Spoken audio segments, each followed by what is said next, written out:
भोपाल से प्रस्तुत हैं प्रादेशिक समाचार। नमस्कार, समाचारों के साथ मैं जितेंद्र रघुवंशी। पहले मुख्य समाचार। प्रधानमंत्री नरेंद्र मोदी बृहस्पतिवार को वाराणसी जाएंगे। 1800 करोड़ रुपए से अधिक की परियोजनाओं का करेंगे लोकार्पण और शिलान्यास। प्रदेश में नगरीय निकाय चुनावों के प्रथम चरण का मतदान आज। 49 जिलों के 133 नगरीय निकायों में डाले जाएंगे वोट। उपराष्ट्रपति चुनाव के लिए नामांकन भरने की अधिसूचना जारी। 6 अगस्त को होगा मतदान। और भोपाल मंडल को मिला पारदर्शी विस्टाडोम कोच। जल्द ही जनशताब्दी ट्रेन में शुरू किए जाने की संभावना। अब समाचार विस्तार से। प्रधानमंत्री नरेंद्र मोदी बृहस्पतिवार को वाराणसी जाएंगे। वे इस दौरान 1800 करोड़ से अधिक की परियोजनाओं का लोकार्पण और शिलान्यास करेंगे। प्रधानमंत्री मोदी अंतर्राष्ट्रीय सहयोग और सम्मेलन केंद्र रुद्राक्ष का दौरा भी करेंगे। श्री मोदी राष्ट्रीय शिक्षा नीति के कार्यान्वयन पर अखिल भारतीय शिक्षा समागम का शुभारंभ करेंगे। प्रधानमंत्री वाराणसी के LT महाविद्यालय में अक्षय पात्र मध्याह्न भोजन योजना की रसोई का उद्घाटन करेंगे। इस रसोई में लगभग 1 लाख विद्यार्थियों के लिए मध्याह्न भोजन पकाया जा सकता है। नगरीय निकाय निर्वाचन के प्रथम चरण में आज 49 जिलों के 133 नगरीय निकायों में मतदान होगा। वोट सुबह 7 बजे से शाम 5 बजे तक डाले जाएंगे। इसके लिए कुल 13,148 मतदान केंद्र बनाए गए हैं। राज्य निर्वाचन आयुक्त बसंत प्रताप सिंह ने बताया है कि प्रथम चरण में 11 नगरपालिक निगम, 36 नगरपालिका परिषद और 86 नगर परिषद में मतदान होगा। मतदान EVM से होगा। EVM में महापौर के लिए सफ़ेद, नगरपालिक निगम पार्षद के लिए गुलाबी, नगरपालिका परिषद पार्षद के लिए पीला और नगर परिषद पार्षद के लिए नीले रंग का मतपत्र लगाया जाएगा। छतरपुर कलेक्टर एवं जिला निर्वाचन अधिकारी ने शहर के मध्य प्रदेश वेयर हाउसिंग केंद्र पर बनाए गए मतदान केंद्र का निरीक्षण किया। खंडवा में मतदान दल अपने गंतव्य स्थल पर पहुंच चुके हैं। जिला प्रशासन द्वारा मतदान संबंधी सभी आवश्यक तैयारियां पूर्ण कर ली गई हैं। छिंदवाड़ा के विभिन्न क्षेत्रों में पुलिस बल और कार्यपालक दंडाधिकारियों के साथ फ्लैग मार्च किया गया। अशोकनगर के 92 मतदान केंद्रों तथा साढ़ूरा से 14 मतदान केंद्रों पर मतदान होगा। शिवपुरी जिले में शांतिपूर्ण चुनाव के लिए 3 आदतन अपराधियों को जिला बदर घोषित किया गया है। सीहोर जिले में 100% मतदान के लिए राज्य निर्वाचन आयोग की ब्रांड एम्बेसडर सारिका घारू ने बुधनी में मतदाता जागरूकता कार्यक्रम चलाया। सागर जिले के 6 नगरीय निकायों में होने जा रहे चुनाव को 1576 मतदान कर्मी संपन्न कराएंगे। शाजापुर नगरपालिका परिषद में भी मतदान को लेकर तैयारियां पूरी हो गई हैं। देवास में मतदान के लिए मतदाताओं को आयोग द्वारा जारी 20 पहचान पत्रों में से कोई एक पहचान पत्र साथ में लाना अनिवार्य होगा। सतना मतदान वाले दिन इस बार पूरे शहर पर ड्रोन से भी नज़र रखी जाएगी। निर्वाचन आयोग ने उपराष्ट्रपति चुनाव के लिए नामांकन भरने की अधिसूचना जारी कर दी है। 19 जुलाई तक नामांकन पत्र भरे जा सकते हैं। मतदान 6 अगस्त को होगा। उपराष्ट्रपति का चुनाव संसद के दोनों सदनों के सदस्य करते हैं। दोनों सदनों के सदस्यों की कुल संख्या 788 है। उपराष्ट्रपति M वेंकैया नायडू का कार्यकाल 10 अगस्त को समाप्त हो रहा है। जम्मू कश्मीर में ऊधमपुर जिला प्रशासन ने अमरनाथ जाने वाले तीर्थयात्रियों की सुविधा के लिए ऊधमपुर रेलवे स्टेशन पर रेडियो फ्रिक्वेंसी आइडेंटिफिकेशन कार्ड जारी करने के लिए एक डेस्क की स्थापना की है। अब किसी भी श्रद्धालु को बिना इस कार्ड के ऊधमपुर रेलवे स्टेशन से आगे नहीं जाने दिया जाएगा। तीर्थयात्रियों ने प्रशासन की इस नई व्यवस्था का स्वागत किया है। वहीं तीर्थयात्रियों और वहां तैनात सुरक्षा बलों को चिकित्सा सुविधाएं उपलब्ध कराने के लिए जम्मू कश्मीर के रामबन जिले में तैनात केंद्रीय रिजर्व पुलिस बल CRPF की 166वीं बटालियन ने एक निःशुल्क मेडिकल शिविर लगाया है। प्रतिदिन करीब 300 तीर्थयात्री इस शिविर से निःशुल्क परामर्श और दवाएं ले रहे हैं। शिक्षा का अधिकार कानून में सत्र 2022-23 में प्राइवेट स्कूलों की प्रथम कक्षा में निःशुल्क प्रवेश के लिए आखिरी दिन 5 जुलाई को शाम तक 2 लाख से अधिक आवेदन प्राप्त हुए। संचालक राज्य शिक्षा केंद्र श्री धनराजू एस ने कहा कि पालकों की जागरूकता से इतनी बड़ी संख्या में आवेदन आए हैं। लगभग 70% आवेदनों का सत्यापन भी किया जा चुका है। अंतिम दिवस की समयावधि समाप्ति तक यह संख्या और अधिक हो सकती है।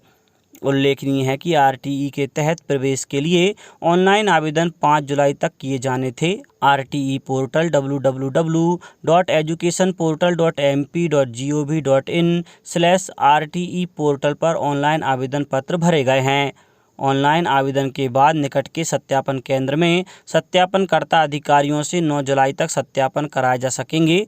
रैंडम पद्धति से ऑनलाइन लॉटरी द्वारा 14 जुलाई को बच्चों को स्कूल का आवंटन किया जाएगा। ऑनलाइन लॉटरी से स्कूल आवंटन के बाद संबंधित बच्चा 23 जुलाई तक एडमिशन ले सकेगा। राष्ट्रीय परीक्षा एजेंसी एनटीए ने विश्वविद्यालय अनुदान आयोग नेट 2022 परीक्षा का दिसंबर 2021 और इस साल जून का एकीकृत कार्यक्रम जारी कर दिया है। परीक्षाएं 9 जुलाई से शुरू होंगी। एनटीए ने 9 जुलाई के परीक्षा कार्यक्रम के लिए यूजीसी नेट परीक्षा स्लिप जारी की। परीक्षा की अन्य तिथियों के लिए परीक्षा केंद्र स्लिप अभी जारी नहीं की गई है। एनटीए ने जुलाई 9, 11 और 12 को होने वाली परीक्षाओं का यूजीसी नेट कार्यक्रम जारी कर दिया है। यूजीसी नेट 2022 परीक्षा 9, 11 और 12 जुलाई तथा 12, 13 और 14 अगस्त को कंप्यूटर आधारित नहीं होगी। पश्चिम मध्य रेल के भोपाल मंडल के खाते में एक और उपलब्धि जुड़ गई है। भोपाल मंडल को विस्टाडोम कोच मिला है। इसकी सेवा शीघ्र ही जनशताब्दी ट्रेन में शुरू किए जाने की संभावना है। विस्टाडोम कोच ऐसे डिब्बे हैं जिनमें चौड़ी खिड़कियां हैं और छत भी कांच की बनी है और पूरी तरह पारदर्शी हैं। विस्टाडोम कोच की शुरुआत रेलवे ने पर्यटन स्थलों की यात्रा को यादगार बनाने के मकसद से की है। इस कोच में यात्रियों के लिए कुल 44 सीटें हैं। सीटों की सबसे बड़ी खासियत यह है कि इन्हें चारों ओर घुमाया जा सकता है। इस कोच में यात्री एक ही दिशा में मुंह करके बैठने को मजबूर नहीं होंगे, बल्कि जिस दिशा में चाहें अपनी सीट घुमाकर सफ़र का आनंद ले सकेंगे। मंडल रेल प्रबंधक सौरभ बंदोपाध्याय ने कहा है कि विस्टाडोम कोच मिलना भोपाल मंडल के लिए बड़ी उपलब्धि है। विस्टाडोम कोच ट्रेन में यात्रा करने वाले यात्रियों के सफ़र को न केवल आरामदेह बल्कि यादगार भी बनाएगा। तुलसी मानस प्रतिष्ठान द्वारा भगवान श्री राम और उनके आदर्शों से युवा वर्ग को अवगत कराने के लिए श्री राम संग्रहालय का निर्माण प्रतिष्ठान परिसर में किया जाएगा। इस संग्रहालय की स्थापना के लिए सरकार ने आवश्यक वित्तीय सहयोग प्रदान करने की घोषणा की है। प्रतिष्ठान की प्रबंधकारिणी समिति की बैठक की अध्यक्षता करते हुए मुख्यमंत्री शिवराज सिंह चौहान ने कहा है कि यह संग्रहालय निश्चित ही एक आकर्षक और प्रेरक स्थल के रूप में पहचान बनाएगा। संग्रहालय को इस तरह विकसित किया जाना चाहिए जिससे भोपाल आने वाले पर्यटक भी इसे देखने अवश्य आएं। उन्होंने कहा कि राज्य शासन द्वारा प्रतिष्ठान के कार्यों में हर संभव सहयोग प्रदान किया जाएगा। मुख्यमंत्री ने तुलसी मानस प्रतिष्ठान में नवसज्जित पंडित राम किंकर उपाध्याय पुस्तकालय और शोध केंद्र का उद्घाटन भी किया। पंडित सुंदरलाल शर्मा केंद्रीय व्यावसायिक शिक्षा संस्थान ने अपना 29वां स्थापना दिवस मनाया। इस अवसर पर रक्तदान शिविर के साथ पौधरोपण भी किया गया। संस्थान के निनाद सभागार में होटल प्रबंधन संस्थान के प्राचार्य डॉक्टर आनंद कुमार सिंह ने कहा कि प्रतियोगिता के इस दौर में छात्रों को सिर्फ पारंपरिक शिक्षा ही नहीं, कौशल व कार्य की उत्कृष्टता पर भी ध्यान देना होगा। नया स्टार्टअप शुरू करने वाले युवाओं को ग्राहक संतुष्टि, व्यक्तिगत खुशी के साथ ही पर्यावरण संरक्षण की ओर भी ध्यान देना चाहिए।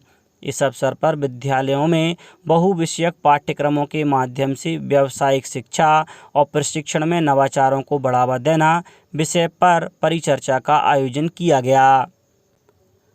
महिला एक दिवसीय क्रिकेट श्रृंखला का तीसरा और अंतिम एक दिवसीय मैच बृहस्पतिवार को कैंडी में खेला जाएगा। इससे पहले भारत ने दूसरे मैच में मेजबान श्रीलंका को 10 विकेट से हराकर 3 मैचों की श्रृंखला पर 2-0 से कब्जा कर लिया है। भारत श्रीलंका से T20 श्रृंखला भी जीत चुका है। 44वें चेस ओलंपियाड की मसाल कल ग्वालियर पहुंची। केंद्रीय कृषि और किसान कल्याण मंत्री नरेंद्र सिंह तोमर ने LNIPE में मशाल की आगवानी की। यह मशाल उज्जैन, इंदौर, भोपाल, सांची के प्रमुख स्थलों का भ्रमण कर ग्वालियर पहुंची है। केंद्रीय मंत्री ने कहा कि खेल सिर्फ मनोरंजन के लिए नहीं होते, यह हमें शारीरिक बौद्धिक व्यायाम के साथ अनुशासन का संस्कार भी सिखाते हैं। श्री तोमर ने ग्वालियर के 16 वर्षीय ख्यात चेस खिलाड़ी ओजस्वी सिंह को मशाल सौंपी। उल्लेखनीय है कि तमिलनाडु के महाबलीपुरम में 28 जुलाई से 10 अगस्त तक शतरंज ओलंपियाड होने जा रहा है। इस दौरान भारत समेत अनेक देशों के खिलाड़ियों के शतरंज खेल का हुनर देखने को मिलेगा। भारत को पहली बार चेस ओलंपियाड की मेजबानी करने का मौका मिल रहा है। ओलंपियाड में लगभग 187 देशों के 2000 से अधिक खिलाड़ी अपने खेल हुनर का प्रदर्शन करेंगे। अब कुछ समाचार संक्षेप में। छतरपुर जिले में 7 जुलाई तक बाल संवर्धन एवं संरक्षण सप्ताह मनाया जा रहा है, जिसके तहत कल विधिक साक्षरता एवं जागरूकता शिविर संपन्न हुआ। छिंदवाड़ा जिले में अभी तक 218.8 मिलीमीटर औसत वर्षा दर्ज की गई है, जो बीते साल से कम है। सीहोर के शासकीय औद्योगिक प्रशिक्षण संस्थान में 11 जुलाई को एक दिवसीय प्रधानमंत्री नेशनल अप्रेंटिसशिप मेला आयोजित किया गया है। और रतलाम में लंबे इंतजार के बाद कल पूरे अंचल में जोरदार बारिश हुई। लगभग 2 से 3 घंटे तक हुई बारिश ने आधे से ज़्यादा शहर में जलभराव की स्थिति उत्पन्न कर दी। अंत में मुख्य समाचार एक बार फिर। प्रधानमंत्री नरेंद्र मोदी बृहस्पतिवार को वाराणसी जाएंगे। 1800 करोड़ रुपए से अधिक की परियोजनाओं का करेंगे लोकार्पण और शिलान्यास। प्रदेश में नगरीय निकाय चुनावों के प्रथम चरण का मतदान आज। 49 जिलों के 133 नगरीय निकायों में डाले जाएंगे वोट। उपराष्ट्रपति चुनाव के लिए नामांकन भरने की अधिसूचना जारी। 6 अगस्त को होगा मतदान। और भोपाल मंडल को मिला पारदर्शी विस्टा डोम कोच। जल्द ही जनशताब्दी ट्रेन में शुरू किए जाने की संभावना। इस बुलेटिन में इतना ही। घर पर रहिए, सुरक्षित रहिए और सुनते रहिए प्रादेशिक समाचार। नमस्कार।